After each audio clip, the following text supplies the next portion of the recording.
Olá, minhas queridas, meus queridos, sejam muito bem-vindas, sejam muito bem-vindos ao Prelo.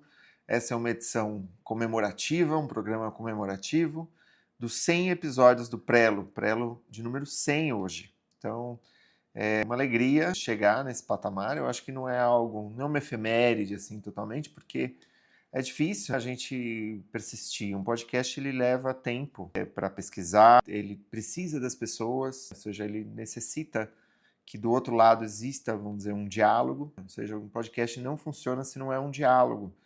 E esse é o momento de agradecer, de falar, olha, sem você que está me escutando, que comenta, que faz considerações, que pergunta, que escreve lá nas redes sociais, que simplesmente escuta os episódios um a um e investiga o teu próprio processo, tua literatura, que lê. Ou seja, você já faz parte desse movimento de resistência, você já é parte dessa comunidade e, puxa vida, eu acho que isso já é gratificante por si só, entendeu? Então, eu pensei no episódio número 100, pensei em 1000 ideias.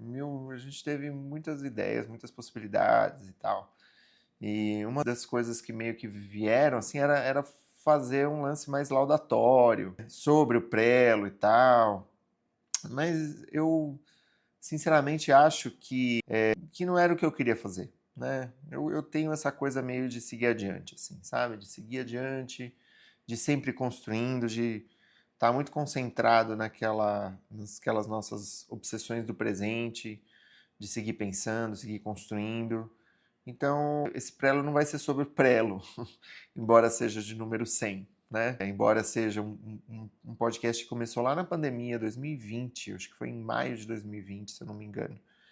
E ele teve uns intervalos, em algum momento a gente marcou o fim de uma temporada, o começo da temporada seguinte, e já tem 2 anos que ele segue, assim, sem nenhum intervalo, né?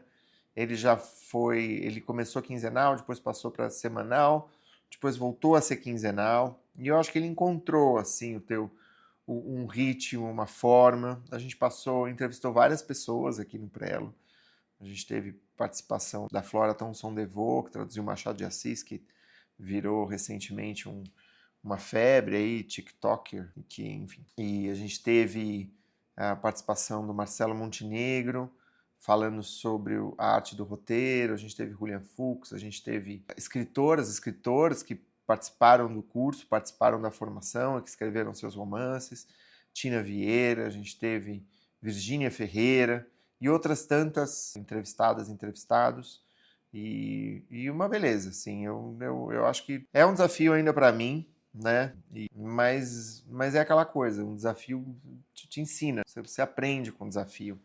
E só 1 ou 2 números sobre o Prelo, para a gente já começar o nosso debate. Esses 100 episódios de Prelo foram baixados, a gente não sabe o quanto que a pessoa escuta, se escuta metade, se escuta ele inteiro, mas a gente teve 131.129 downloads, ou seja, 131 mil vezes, né, o Prelo foi escutado.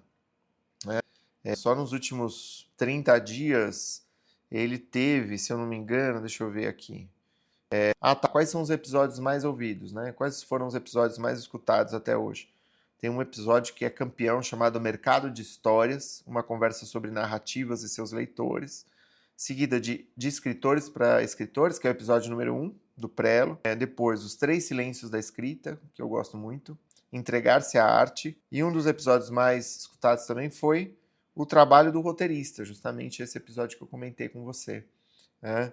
Foi uma conversa com o Marcelo Montenegro. Nos últimos 3 dias a gente teve quase 5.000 downloads. Ou seja, o que isso quer dizer? Que o Prelo nunca esteve tão popular. Ainda que não tenha sido esse o propósito de criar um podcast sobre escrita, sobre processo criativo, sobre publicação. Então isso é algo que já só nos alegra.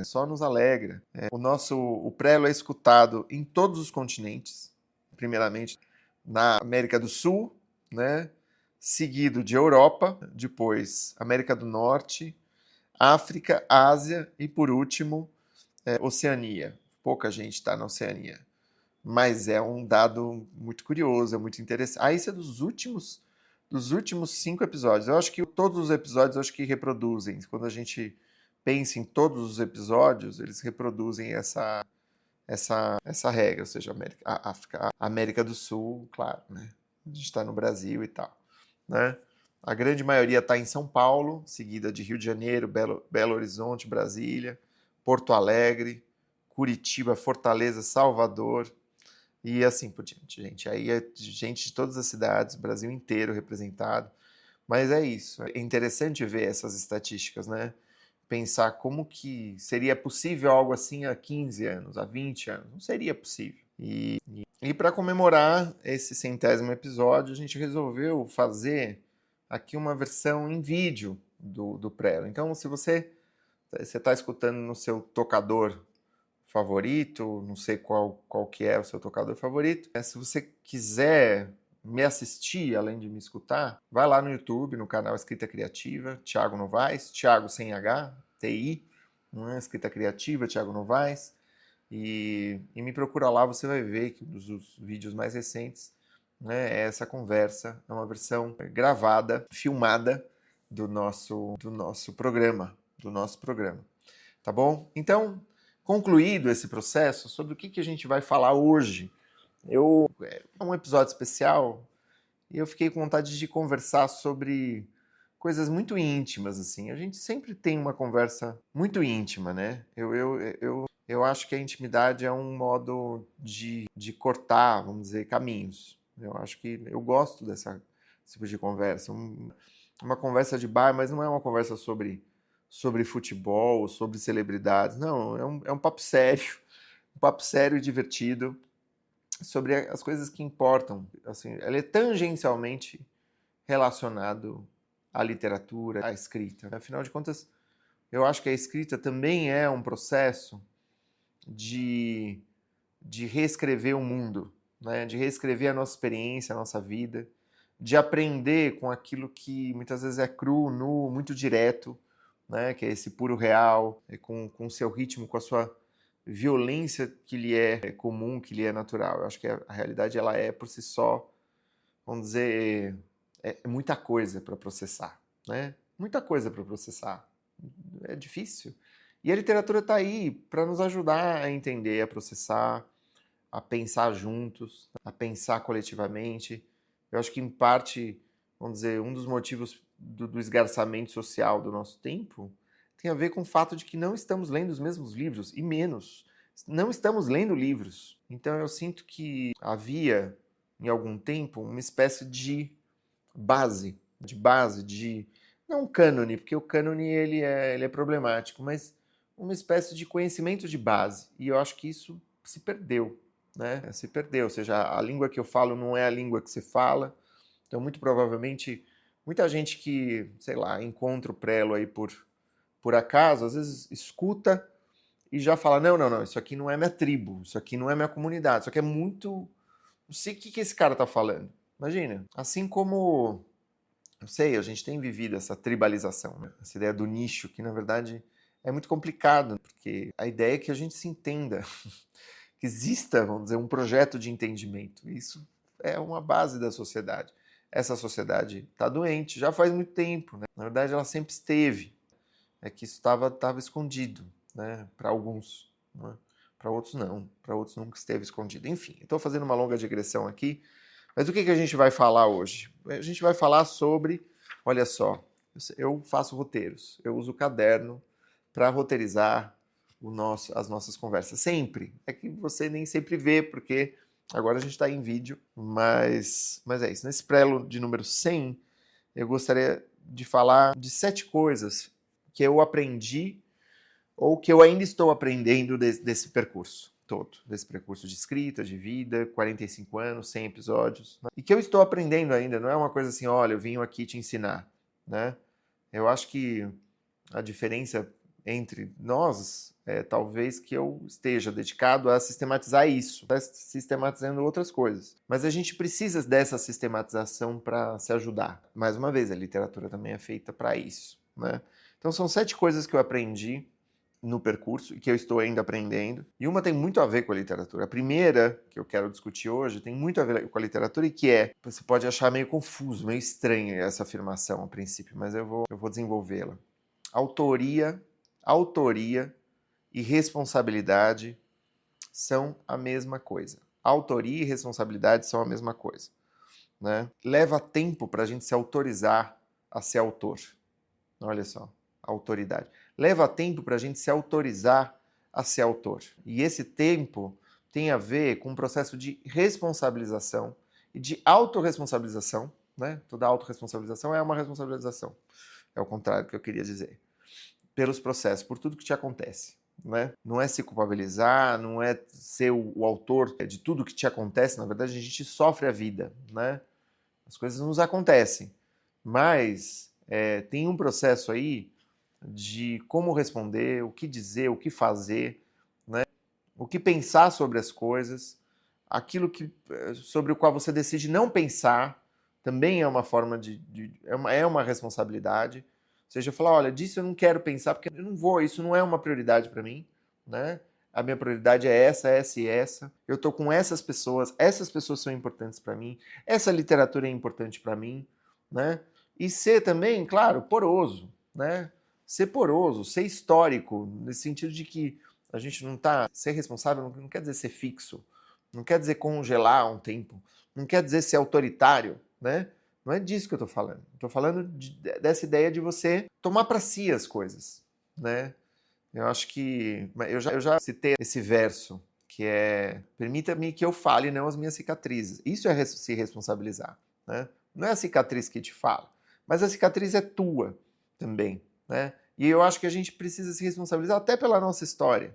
E a nossa história é uma combinação de coisas que aconteceram, que fizeram conosco e que nós fizemos com relação a isso. Né? Uma coisa bem sartriana, bem existencialista isso, mas eu tenho sentido que muitas vezes o sujeito ele não consegue ser autor, ele não consegue ser autor porque ele não consegue ser responsável.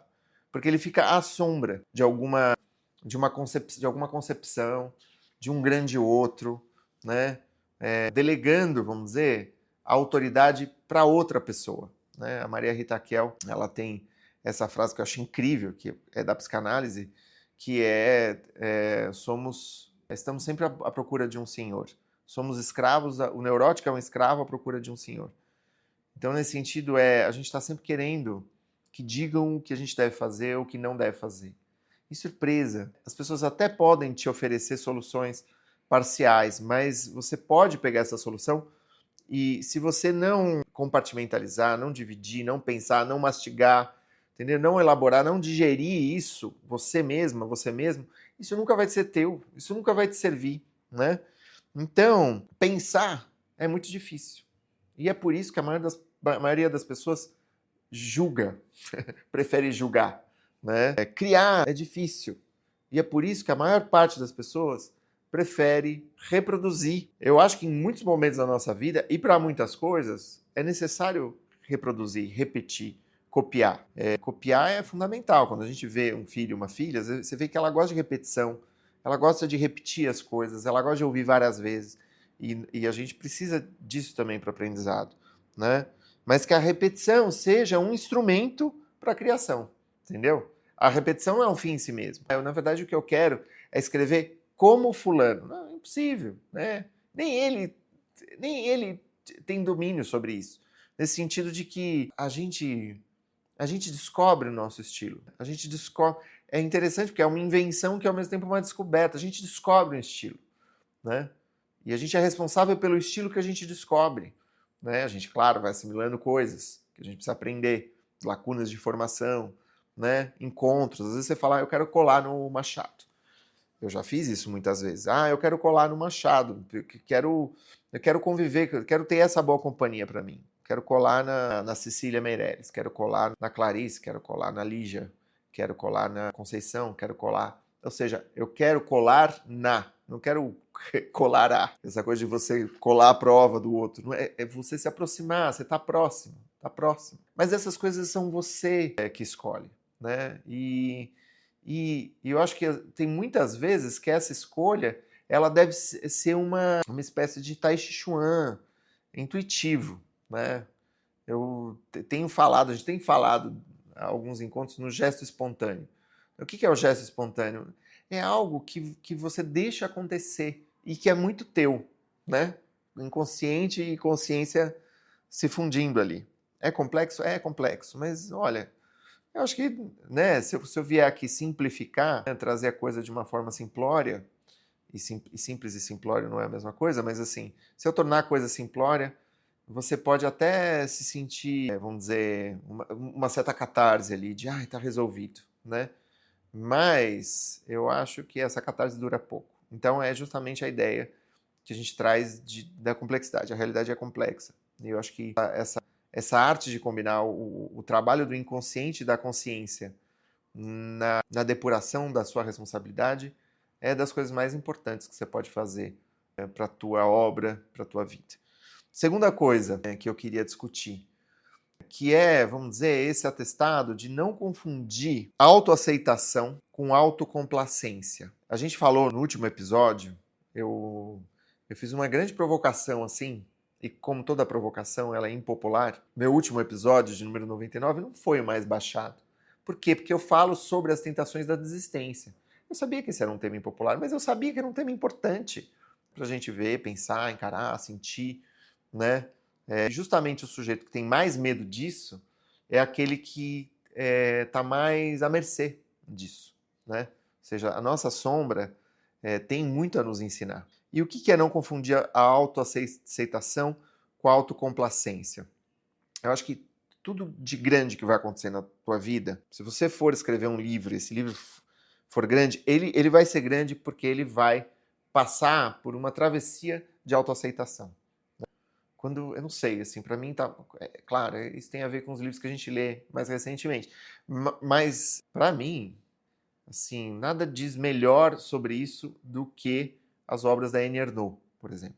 Você vai na Annie Ernaux, você vai ver o quanto essa mulher, o quanto tem aí de autoaceitação, né, de reconhecimento do teu lugar no mundo, da tua classe, daquilo que você sabe, daquilo que você ignora, né? Então, assim, tudo que for acontecer de importante na sua vida vai ter que necessariamente passar pela autoaceitação. De você aceitar a tua história, aceitar quem você é, do jeito que você é, esse teu corpo, essa tua biografia, o lugar onde você nasceu, entendeu? Com dignidade, assim, né? Olha que legal. Agora, isso não é autocomplacência, é o contrário da autocomplacência, né? Sei lá, o que você está chamando de autocomplacência? Eu me entrego aos meus vícios. Eu me entrego, quer saber? Desistir, né? A arte de ligar Você sabe do que eu estou falando, sabe? Essa coisa da tendência a mandar tudo àquele lugar, né? De falar, não. E autocomplacência é interessante porque é quase um pacto que você faz consigo mesmo de falar assim, eu sou tratado com indiferença. O mundo me trata com indiferença. Logo, eu também vou me tratar com indiferença. É repetir o comportamento do mundo em relação a si próprio. Essa é a autocomplacência. É uma espécie de entrega, né? Autoaceitação não é um abandono, entendeu? Autocomplacência é um abandono. Autoaceitação não é um abandono.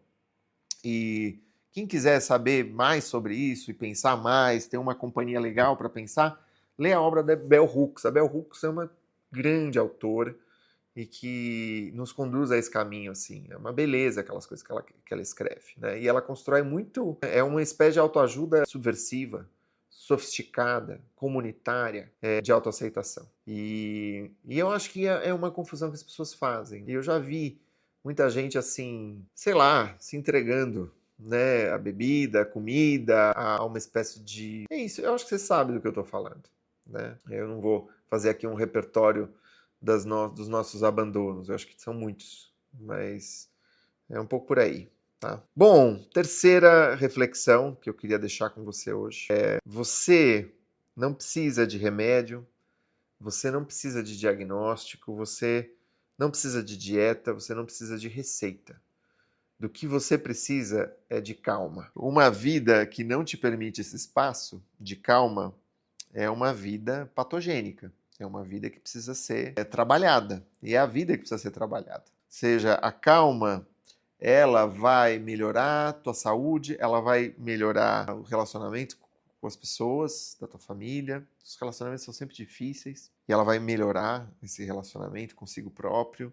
Ela vai te produzir longevidade. Não tem dieta, não tem superalimento, não tem nenhuma fórmula secreta que vai dar conta da tua ansiedade. Né? E eu acho que a ansiedade, por que eu estou falando disso? Podia falar de outros sintomas.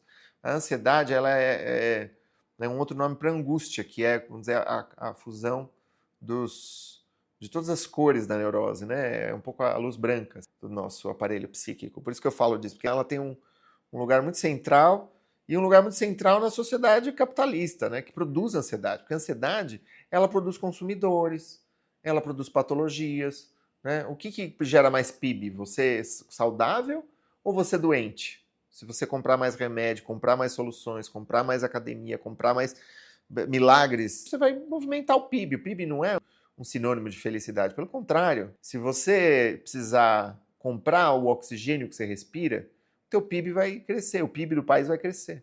Mas a qualidade de vida vai melhorar? Não.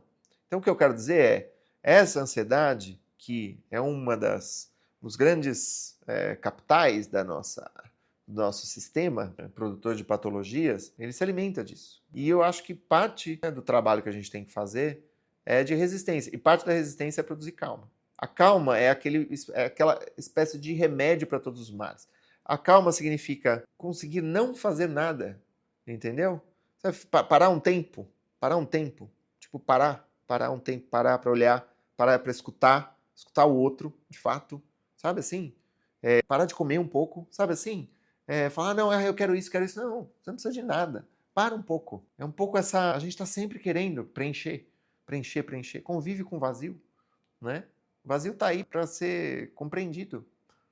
O vazio, ele faz parte, né, da tua vida. Muitas vezes até o tédio. O tédio, Walter Benjamin, é a ave onírica que choca o ovo do sonho.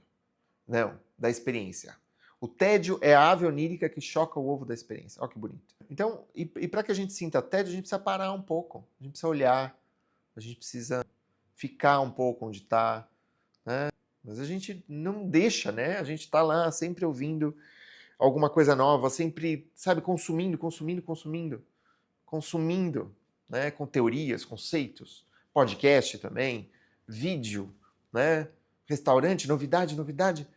Meu, sabe? Tem alguma coisa que não vai surgir enquanto você se comportar dessa forma. E muita coisa vai se solucionar naturalmente. Então, assim, muita da coisa, sabe? Tem uma sabedoria meio ancestral nisso de falar, olha, deixa. Quantas vezes eu não fui num praticante, esses mestres zen de medicina oriental e o cara mal falava português, mas ele entendia exatamente o que você estava falando. E ele te dava a resposta. E a resposta tinha a ver com silêncio. E tinha a ver com tirar da frente esse monte de palavras, esse monte de discurso. Aí você pode falar assim, Thiago, mas a culpa é do capitalismo. Eu vou falar, concordo. Né? Claro que a culpa é do capitalismo. A culpa não é sua. Você não é culpado por essa ansiedade. Não faz, você não é culpado. Né? Por isso que eu estou falando, que a calma é uma forma de resistência. Né? Agora, você vê o capitalismo dando lugar a algum outro sistema no espaço da sua vida, em breve? Você vê o capitalismo em crise, assim? Claro, ele vive da crise, né? O capitalismo vive da crise. Mas você vê o capitalismo dando lugar a algum outro sistema, alguma outra forma de relacionamento humano, de relacionamento entre cidades, entre povos, Eu não vejo. A não ser que você seja um Highlander que vai viver 300 anos, eu acho que você deve sim pensar no seu caminho. Não é porque a culpa é do capitalismo que o cuidado vai ser do capitalismo. Você não vai esperar esse cuidado do capitalismo. E outra, será que você não tomou mais do que você podia aguentar?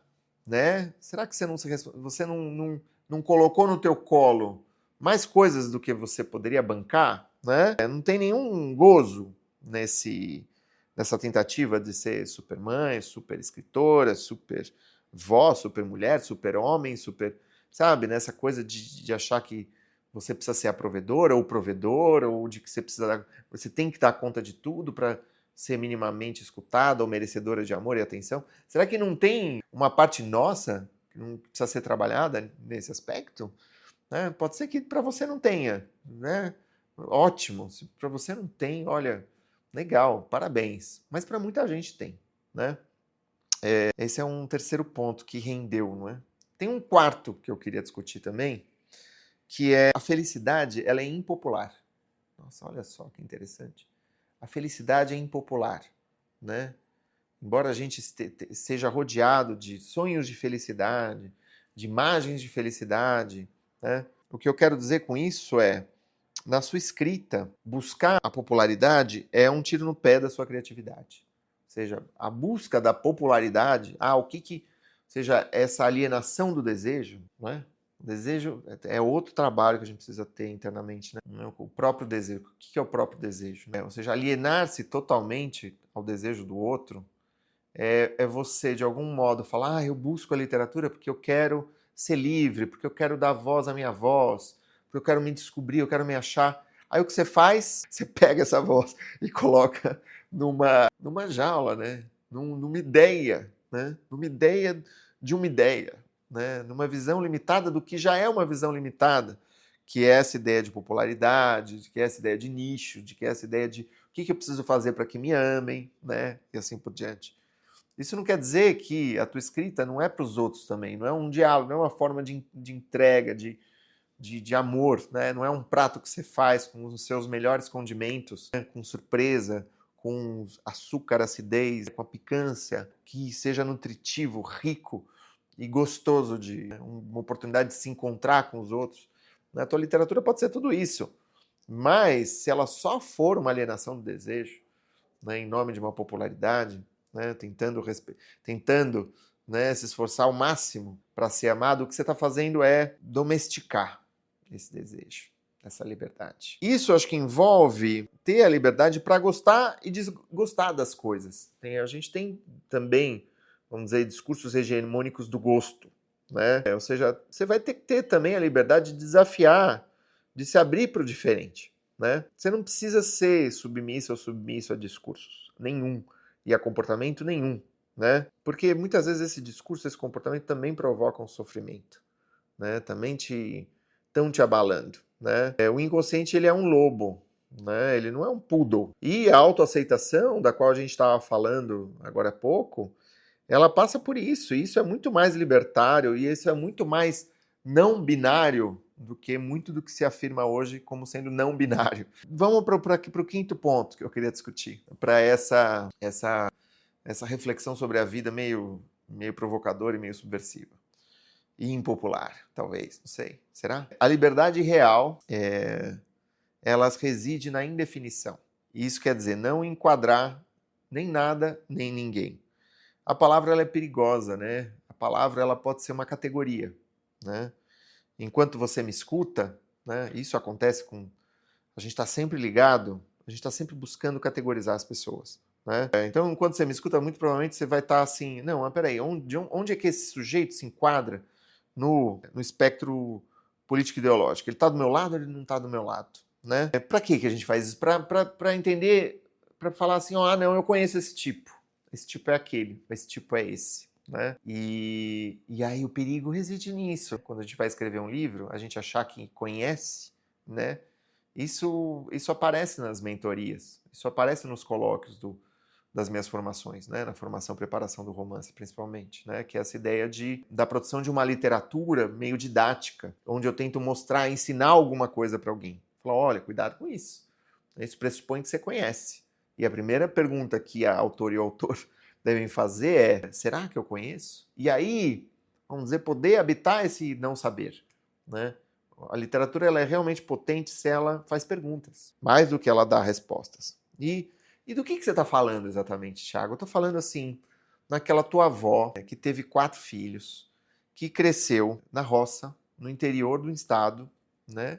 Que teve que aguentar um marido, né, abusivo, um marido mulherengo, que sobreviveu a tudo isso, e que tem, sei lá, 80 anos, 82 anos, e que vive o seu dia com alegria, que sabe cozinhar, né, que acumula uma quantidade enorme de histórias, sabe conversar, não é? E que aproveita a vida a cada dia, e que enxerga as coisas com beleza, que leva comida para o porteiro do seu prédio, para a porteira do seu prédio, né, que constrói amizades assim que são transversais. Essa pessoa muitas vezes não fez a tua faculdade, ela não estudou análise do discurso da pragmática francesa, não cotejou imagem e texto nas manchetes do jornal, não estudou Foucault, não estudou Fanon, entendeu? Ela não estudou nada disso. A ideia é, assim, o desafio de não ler essa voz pelo seu viés, entendeu? Ou essa avó, ou essa tia, ou esse irmão, ou essa irmã.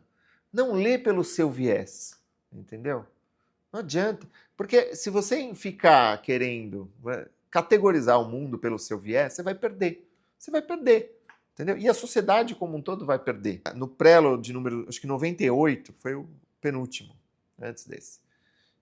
A gente discutiu um conceito chamado Nagomi, que é a ideia da harmonia, do equilíbrio, dentro e fora da literatura. Então, se você não escutou esse episódio, foi muito legal também, foi um dos mais populares, assim. E se você quiser, tá lá, à disposição.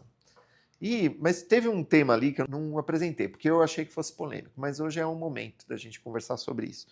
Tem um lance na filosofia japonesa que é assim, o bom relacionamento, a harmonia, ela é mais importante do que você afirmar a tua opinião, né, na mesa de jantar. Ou seja, a sociedade ocidental, como a gente a conhece, não poderia ser mais aguerrida contra essa afirmação, né? Ou seja, não, eu poder afirmar o meu lugar, a minha...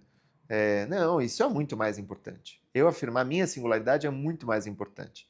Agora, tem sociedades que são mais gregárias, né, que são mais comunitárias, onde a harmonia, o entendimento é mais importante do que uma opinião ou outra que você vai ter sobre uma coisa ou outra, né? Eu acho que a gente vive numa guerra, né, de opiniões.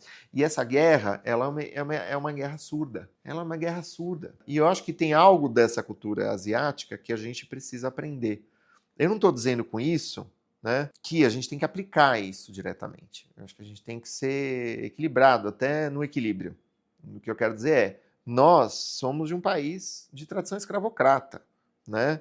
Um país que cria, vamos dizer, um verniz de harmonia. Não é desse verniz de harmonia que eu estou falando, né? Mas eu acho que hoje a gente vive numa proto-guerra civil de opiniões e debates e fake news e mentiras. Se o que está acontecendo no Rio Grande do Sul hoje não produz uma conscientização, produz antagonismos, o que a gente vive hoje é, vamos dizer, uma proto-guerra civil. E essa guerra está acontecendo, não é tão proto assim, né? Mas mesmo que a gente tenha essa consciência, que a gente lute por uma sociedade mais justa, o horizonte ele não pode ser o do tribalismo, né? Tribalismo e democracia são coisas diferentes, né? Constituição e tribalismo são coisas diferentes. O tribalismo ele é anterior, ele é uma dissolução, né? Eu acho que a gente tem que almejar alguma outra coisa, que não seja esse confronto constante, direto, né? Eu acho que o ódio, a raiva ela tem uma importância constitutiva. A psicanálise fala disso há 100 anos, no sentido de que muitas vezes a gente precisa, para se singularizar como sujeito, a gente precisa às vezes ter raiva mesmo. A criança tem raiva, mas a cultura do ódio é uma outra coisa, uma coisa muito diferente. Bom, mas aí a gente vai transbordando para a política. E tudo isso que a gente está falando é político, né? Em sexto lugar, a verdade, ela é outra coisa que eu queria dizer, né? Vamos falar da verdade. A gente falou da felicidade, a gente falou da liberdade. Olha só, conceitos que abstratos, hein? Que perigo. Mas a verdade é uma correnteza. Isso é uma coisa muito do Zen, né? A verdade é um fluxo de rio, né? Não é uma frase de efeito, a correnteza. A correnteza, ela depende da chuva, ela depende dos lençóis freáticos, ela depende da força da gravidade, ela depende da permeabilidade do solo, ela depende da saúde dos peixes, ela depende da composição química da água, da rotação da terra. Olha só, a correnteza de um rio, ela depende de tudo isso. Ela não consegue, está fora disso. Ela não seria rio. O rio não é rio se não está num planeta. E a correnteza, ela é uma imagem, mas se a gente se apegar a ela, a gente não vai enxergar a correnteza. Ela é o que ela não contém e ela contém aquilo que ela não é. E isso é muito desafiador. Essa é uma das coisas mais difíceis, assim. É dessas coisas que... É isso que eu falei com você no começo do episódio, que você fala, nossa, quebra a nossa cabeça, né? Isso. É difícil e isso tem a ver com a última coisa que eu falei, né? Dessa ideia da liberdade real está na indefinição. Que o outro também é parte de nós, mesmo, mas num nível que é muito transcendente, é uma coisa muito difícil de entender.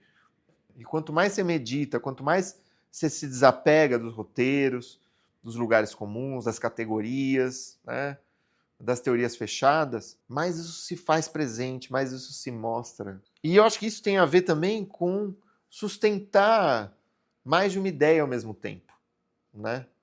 Quando eu falo que a pessoa que me escuta, ou que te escuta, né, de qualquer coisa que você vai falar, está sempre tentando te enquadrar num lugar, ou num outro, né, o que não está acontecendo aí é justamente essa tolerância de conviver com 2, 3, 4 verdades ao mesmo tempo. É nesse sentido também que a coisa é correnteza, né? Quando eu falo que existe um crime contra a humanidade rolando em Gaza, tem muitas outras coisas que eu poderia estar falando também, né? E que não excluem, né, esse dado, né? Ou seja, é difícil, né? É difícil. E exige uma abertura, exige uma porosidade, exige um amor como forma de aprendizado, entendeu? É difícil. Em sétimo e último lugar, eu gostaria de destacar um dado que eu tenho aprendido nos últimos muitos anos, né, de coordenação de oficinas, de docência, como escritor, e que em geral, a gente tem a tendência a subestimar a riqueza, a potência dentro de uma determinada situação. A potência de uma determinada situação. A gente subestima as situações. A gente busca situações novas, sem explorar, sem se aprofundar nas situações que a gente já conquistou, nas quais a gente já se encontra. Ah, Thiago, isso quer dizer que você acha que a gente subestima as pessoas? Não, eu não acho que a gente subestima as pessoas. As pessoas subestimam as situações. Muitas vezes a gente superestima as pessoas, no sentido de que a gente espera, às vezes, demais das pessoas, né? Eu, quando comecei a escrever, eu era muito jovem, né? Então, comecei a publicar com 24 anos, muito jovem. Um jovem, ele é meio petulante, assim, às vezes, né? Era o meu caso. Era meio ousado, eu era ousado, eu acreditava que, sim, a coisa, sei lá, acreditava muito na potência das coisas, assim, mas de um jeito um pouco, havia um desconhecimento da realidade, evidentemente. E aí, com o tempo, a gente vai ficando muito mais humilde com relação às situações, e o que é muito bom, de modo geral, mas tem um outro lado que é um pouco perigoso, que é justamente esse, que é justamente o de começar a subestimar as situações. Eu acho que a gente tem essa tendência. E não é só comigo, não é só com os... Sabe assim, como muita gente passou nas minhas oficinas, eu vejo como aquelas pessoas que se deram bem na literatura, que publicaram, que saíram, né, que ganharam espaço, claro, tem exceções aqui e ali e tal, mas existe uma tendência. Eu sentia que essas pessoas elas exploravam o lugar onde elas estavam, entende? Elas iam mais fundo, elas iam mais longe, né? Em suma, elas não subestimavam, né, o lugar onde elas se encontravam. E esse lugar era qualquer lugar, era o lugar específico onde elas se encontravam. No caso, elas estavam fazendo uma formação, elas estavam com outros escritores, elas tinham o prazer do convívio, às vezes com editores e tal, né? Então, isso é muito potente e isso me ensina todos os dias, porque até hoje, às vezes eu tenho que eu me pego subestimando a situação em que eu tô, né? Ou subestimando também a minha capacidade na situação em que eu tô, sabe? É uma coisa que a gente faz e é muito mais fácil de reconhecer no outro, e dá muito mais aflição quando é no outro, porque você olha e você fala, nossa, gente, sabe? Alguém às vezes mais jovem, sabe? Que tem assim, sabe? Tem muita coisa ali diante dela que ela pode fazer e ela tá perdendo tempo, entendeu? Perdendo tempo, né? Com, vamos dizer, questões mais narcisistas e tal, e coisa e tal. Então, eu acho que essa é, vamos dizer, uma última consideração que eu queria deixar, e poderia deixar outras, na verdade, né? Esse último vídeo foi uma inserção que eu fiquei pensando aí ao longo dos últimos dias, Eu ia falar outra coisa, mas isso aqui entrou no lugar porque eu acho que talvez seja mais importante. Tá bom? Então é algo que eu queria deixar para você. E é isso. O que você achou desse episódio? Eu queria te ouvir. Queria que você me dissesse, assim, o que você acha desse episódio. Se você está assistindo ao vídeo, né, essa transmissão, o que você achou desse formato, de eu falar assim com você, que é muito do formato das aulas, né, das minhas formações, dos meus cursos. Eu intercalo encontros ao vivo com aulas dessa forma, claro.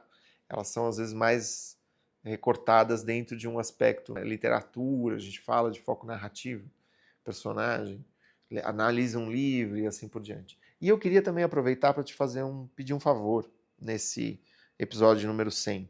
A gente tem uma formação que é a preparação do romance, uma formação para romancistas, né? E recentemente a gente criou um curso de poesia, né? Levando isso em consideração, eu queria te perguntar, né, que tipo de formação você gostaria que eu oferecesse nesse canal e que talvez eu não ofereça, né? Ou você pode falar, não, Thiago, eu pretendo, não, eu vou me inscrever no curso da preparação do romance aí nos próximos 3 meses e tal, a minha intenção é essa, a sua intenção é essa, e se não, que tipo de formação você gostaria que eu oferecesse no canal? Ou seja, não, Thiago, eu queria que a gente fizesse um clube de leitura para analisar livros difíceis, grandes romances, ou livros de não ficção, de intérpretes do nosso tempo, da sociedade, do país e tal. Queria que a gente lesse juntos esses livros, né? Num espaço como esse, mais ao vivo ali e tal, onde a gente pudesse conversar e tal. Ou, eu queria uma formação sobre não ficção, sobre o ensaio, sobre divulgação científica, né? Ou vamos falar sobre foco, né, sobre concentração, sobre disciplina e tempo, né, e como que a gente pode fazer para vencer aí sim os grilhões das redes sociais, dessa espécie de captura, sequestro do tempo de vida que a gente tem, por esse aparelhinho que é o nosso smartphone, com o qual que a gente convive todos os dias, né? Como que a gente pode fazer para construir ferramentas mais eficazes para sobreviver a essa engenharia da captura de atenção, né? Ou seja, ou outra coisa, enfim, né? Que tipo de formação você gostaria que eu oferecesse? É isso, esse é um formato que a gente pode testar, eu não sei se eu vou resumir ele a esse encontro só, ou se eu vou fazer isso outras vezes. Me diga você, tá bom? Então, estou te fazendo essa pergunta, essa consulta, e queria saber o que você pensa. Um grande abraço e até mais.